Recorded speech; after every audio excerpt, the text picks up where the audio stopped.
যারা নতুন প্রবাসে আসবেন তারা তো শখ বেশি প্লেনে চড়ব, বিদেশ আসবো, বিদেশ এই যে প্লেনে আসি এয়ারপোর্টে নামাই দিয়ে যাব। যার কপাল ভালো তে তো বিদেশ করতে পারবো, আর যার কপাল খারাপ হেতে এই প্লেনের টিকিট কাটার জন্য কতজনের ফাঁস চাবি ধরবো, কিন্তু লাভ হবে না। এই যে প্লেন আসি নামাই দিয়ে যাইলো আর ধরতে পারবেন না এই প্লেন। তো যারা প্রবাসে আসবেন তারা জানিয়ে শুনে আসবেন, ভালো করে জানিয়ে আসবেন, বুঝিয়ে আসবেন। যারা প্রবাসের নতুন করে আসতে আছেন তারারে আপনারা যে বিষয় দিতে আছে তার সাথে বসি সুন্দরভাবে সব ধরনের আপনারা কথা বুঝিয়ে আসবেন, জানিয়ে আসবেন।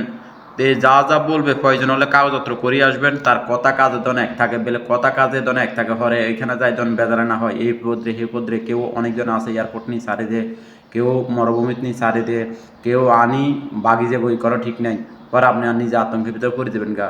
তার জন্য বলতে আছি যারা প্রবাসে আসবেন তারা ভালো করি জান্য হুন্যে আসবেন।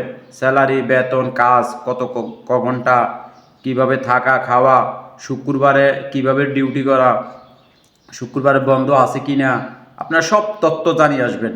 কেন কয় একরকম আনি দেখবেন না আপনারা আরেক রকম করবো। এরপরে কি বলবো, 4 লাখ টাকা 5 লাখ টাকা দিয়ে আইসো আইয়া ঠিক গেছো গা।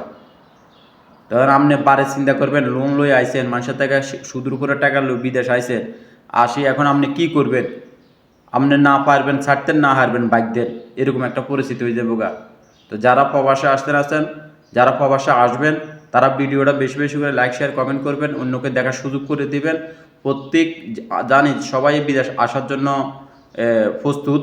তো এই জন্য বিদেশ আসার আগে ভালো করে জানি শুনি আসবেন।